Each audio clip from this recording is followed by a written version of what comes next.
1981년 재선에 실패해서 백악관을 떠날 때까지만 해도 지미 카터는 미국 역사상 가장 인기 없는 대통령이었습니다.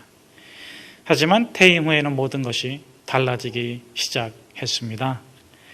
외교 성과의 재평가로 재임 시 그의 국정 운영에 대한 평가가 높아졌습니다. 둘째, 미국 언론으로부터 미 역사상 가장 이상적인 전임 대통령의 삶을 살고 있다고 찬사를 한몸에 받고 있습니다. 그 이유는 무엇일까요? 다시 대통령이 된 것도 아니고 다시 정치를 하는 것도 아니지 않습니까? 많은 사람들은 은퇴 후에 퇴짜를 맞는, 그가 전직 대통령일지라도 퇴임 후에는 퇴물이 되는 경우가 많이 있습니다. 그러나 지미 카터는 오히려 퇴임 후에 거물이 되는 삶을 살았습니다. 그 비결은 어디에 있는 것일까요? 지난 10월 7일 미 테니스주 해비타트 운동 현장입니다. 해비타트는 무주택자에게 주택을 지어주는 운동 아니겠습니까? 카터는 전날 자택에서 쓰러졌습니다.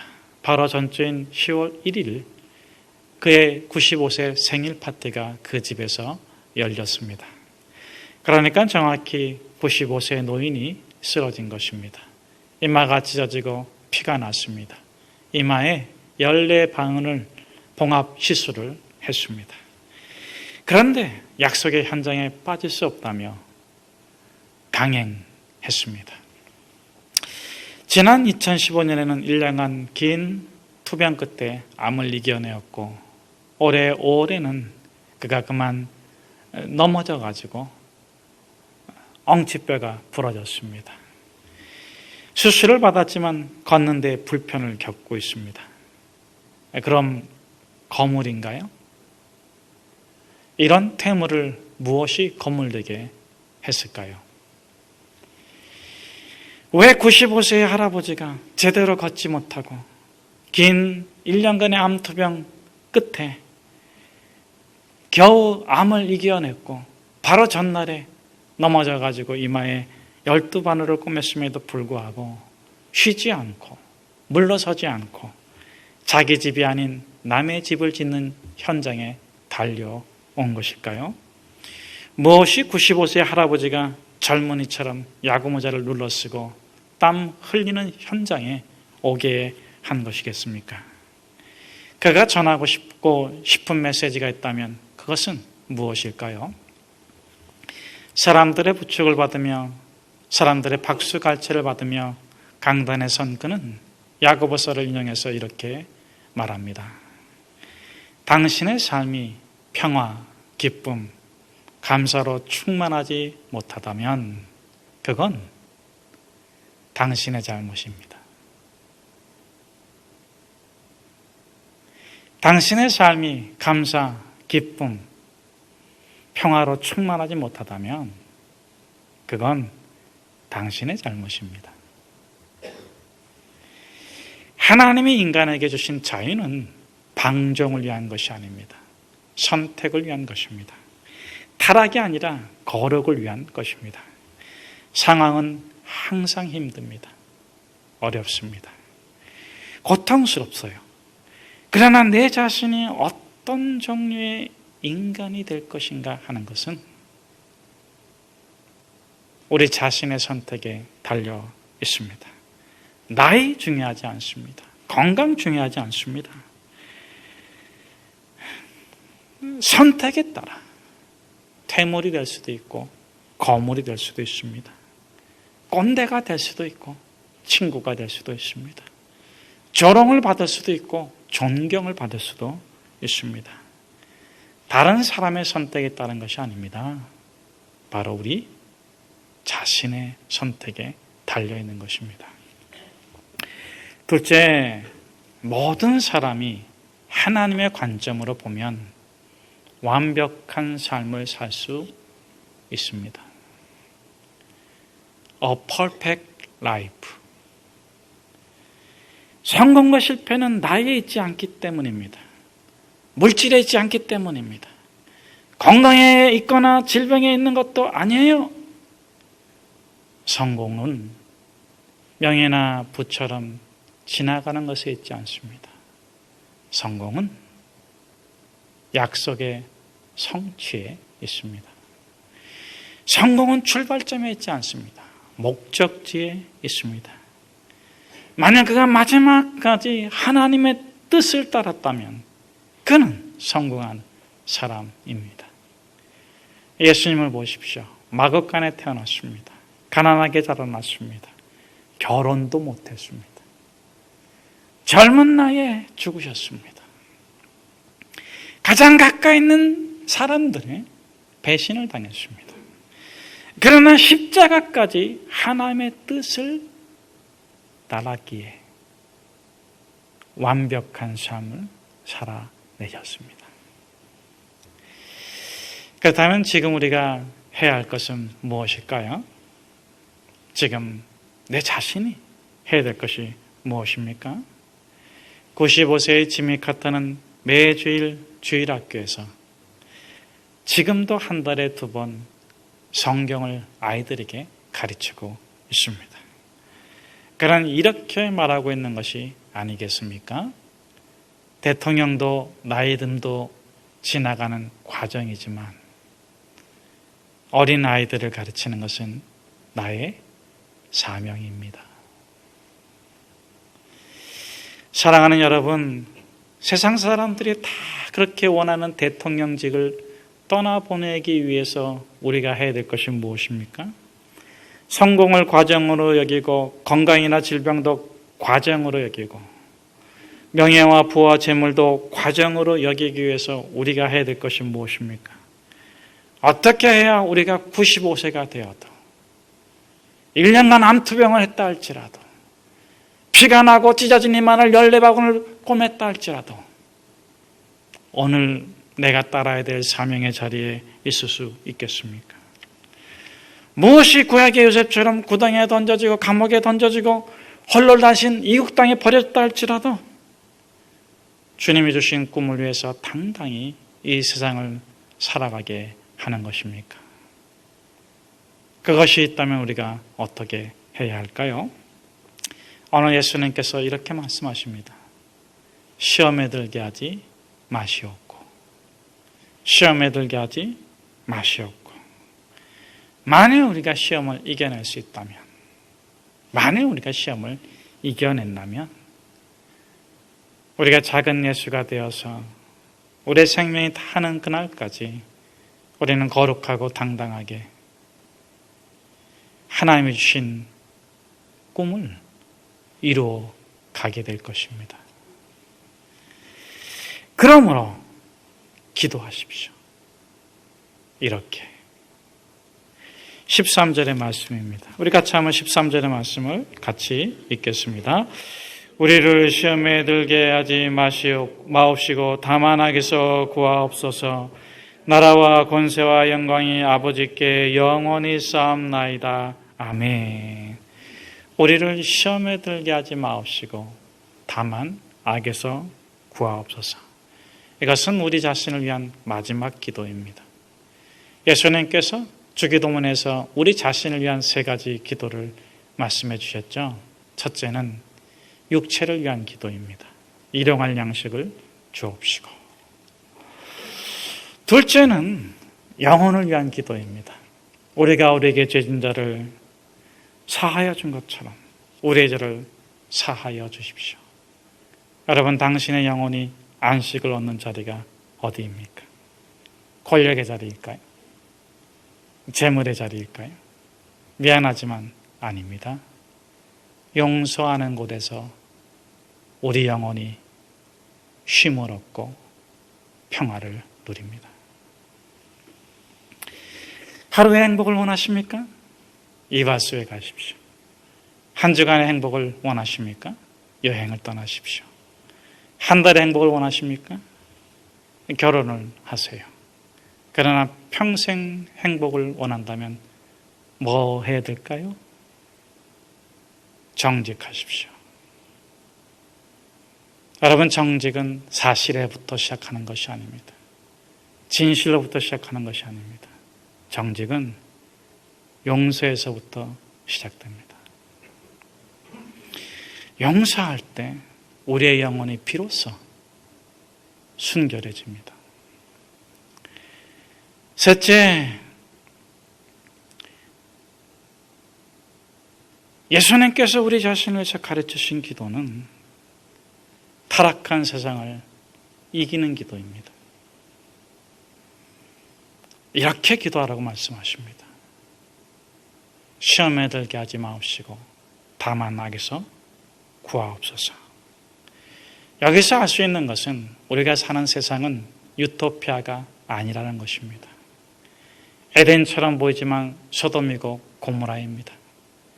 적과 꿀이 흐르는 가나안 땅처럼 보이지만 그 속에 우상 숭배와 인신매매와 착취와 폭력과 억압과 고통이 들끓고 있는 것입니다. 바로 그 세상에 공중권세 잡은 자 사단마귀가 여전히 판을 치고 있습니다. 그러므로 우리가 싸워야 될 싸움은 혈과 육에 속한 것이 아니라 영과 진리에 가는 것입니다. 그렇다면 우리가 이와 같은 세상에서 시험에 들지 않고 악에 빠지지 않고 악에서 구원받기 위해서 해야 될 것이 무엇입니까? 첫째, 사단마귀를 과대평가할 필요도 없지만 과소평가해서도 안 됩니다. 여러분, 사단마귀가 제일 원하는 것이 뭔지 아십니까? 사단마귀는 자기 존재가 없다고 믿어주기를 바랍니다.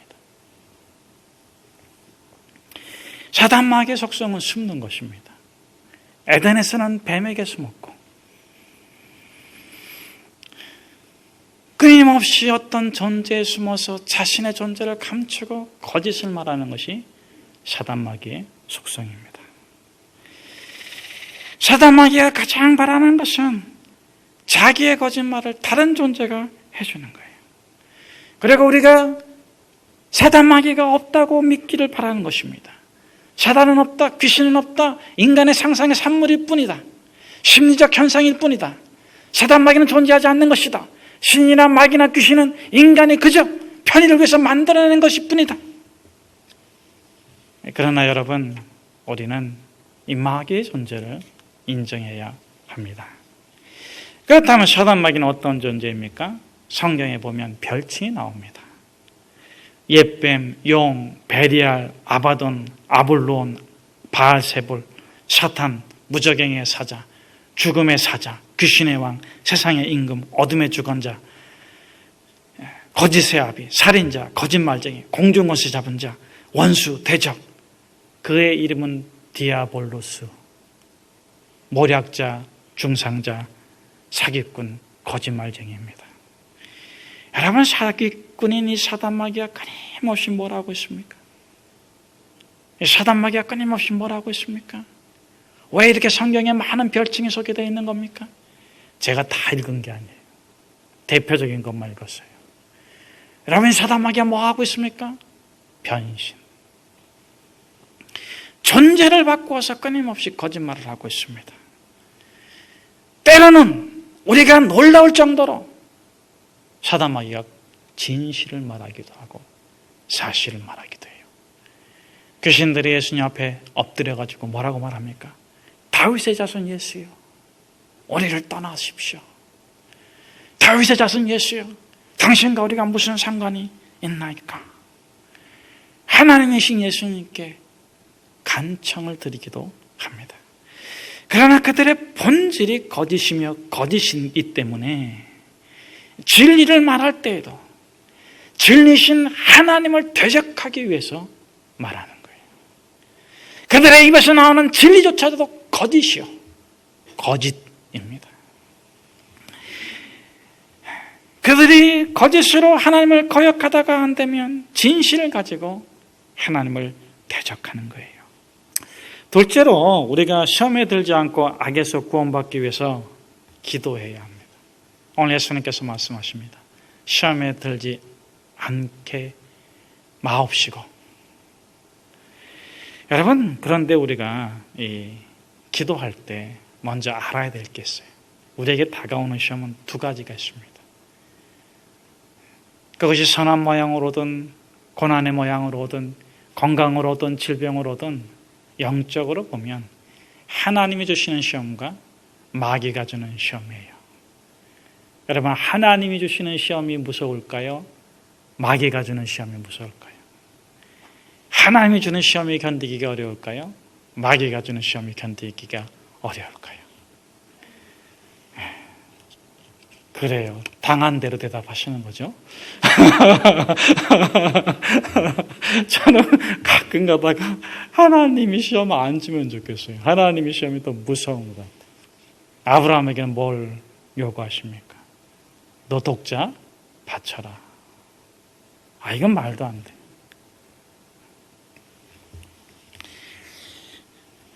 하나님의 시험이든 사단 마귀의 시험이든 우리에게 들어오는 경로는 똑같아요. 세 가지예요. 육신의 정욕, 안목의 정욕, 이생의 자랑입니다. 하나님도 우리의 약점을 잡고 우리를 시험해요. 그런데 테스트하지, 템테이션을 하지 않습니다. 유혹하지 않으십니다. 축복하시지, 파멸하지 않으십니다. 그래서 가장 멋진 기도, 가장 신선한 기도, 가장 고상한 기도는 뭐냐면 하나님, 나를 깨트려 주십시오. 하나님, 나를 빚어 주십시오. 하나님, 나를 새롭게 창조해 주십시오. 그것이 예수님께서 떡과 포도주를 주시면서 하신 기도예요. 떡과 포도주를 주실 때에는 예수님께서 자신이 이제 이 십자가 앞에서 달려 죽음을 당할 것을 아시고 나를 깨트려 주십시오. 내 생명을 주님께 맡깁니다. 나를 새롭게 빚어 주십시오. 그런데 우리는 그렇게 하나님 앞에서 나를 깨트려 주십시오 라고 기도할 때 못해. 두 가지 때문에 못해요. 첫째는 깨어지는 게 너무 두려워. 둘째는 깨어지면 정말 하나님께서 빚어주실까? 빚어주실까? 새롭게 해주실까? 거기에 대한 두려움이 있어요. 그러나 여러분, 하나님께서 우리에게 주시는 테스트는 시련이든 시험이든 고난이든 아픔이든 결코 우리를 망가뜨리지 않습니다. 우리가 넉넉하게 당하게 하십니다. 시험을 통해서 우리가 성장하게 하시고 성숙하게 하시고 축복을 누리게 하십니다. 그러므로 사도 바울은 이렇게 말씀하는 것입니다. 사람이 감당할 시험밖에는 너에게 당한 것이 없나니 오직 하나님은 미쁘사 너희가 감당하지 못할 시험당함을 허락하지 아니하시고 시험당할 쯤에 또한 피할 길을 내사 너희로 능히 감당하게 하시느니라. 그러므로 야고보 사도는 선포합니다. 사랑하는 형제들이여, 어떤 시험을 만나든 기뻐하십시오. 그 시험이 당신을 인내케 할 것입니다. 인내하십시오. 그 인내가 당신을 온전하고 구비하여 조금도 부족함이 없는 사람으로 재창조할 것입니다. 할렐루야! 우리 14절 15절 말씀 우리 같이 한번 함께 읽겠습니다. 너희가 사람의 잘못을 용서하면 너희 하늘아버지께서도 너희 잘못을 용서하시려니와 너희가 사람의 잘못을 용서하지 아니하면 너희 아버지께서 너희 잘못을 용서하지 아니하시리라. 세 번째로 우리가 시험에 들지 않고 악에서 구원받기 위해서 해야 될 것이 무엇입니까? 여러분, 기도의 목적은 행동에 있습니다. 기도의 목적은 삶에 있습니다. 그 삶에서 악한 세력으로부터 승리하기 위해서 꼭 해야 될 것이 무엇인가? 용서. 중요한 것이 있어요. 누구를 용서할 것인가? 무엇을 용서할 것인가? 여러분, 우리를 시험에 빠지도록 하고 유혹하고 파멸시키는 건 사단입니다. 주기도문에서 예수님께서 시험에 들게 마옵시고 여기서의 시험은 사단이 주는 시험이에요. 그러나 하나님은요, 성경에서는요, 단 한 번도 이런 말이 써 있지 않아요. 마귀를 용서하라.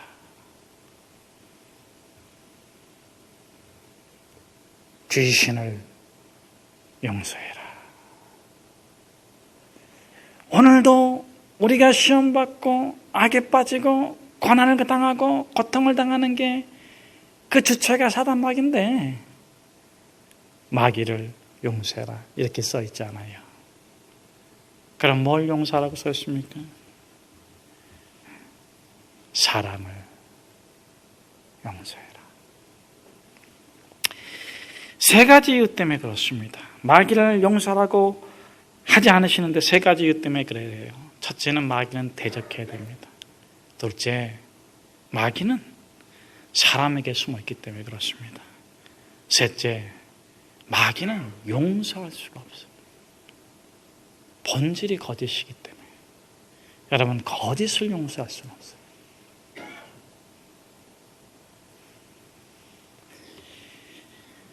그러므로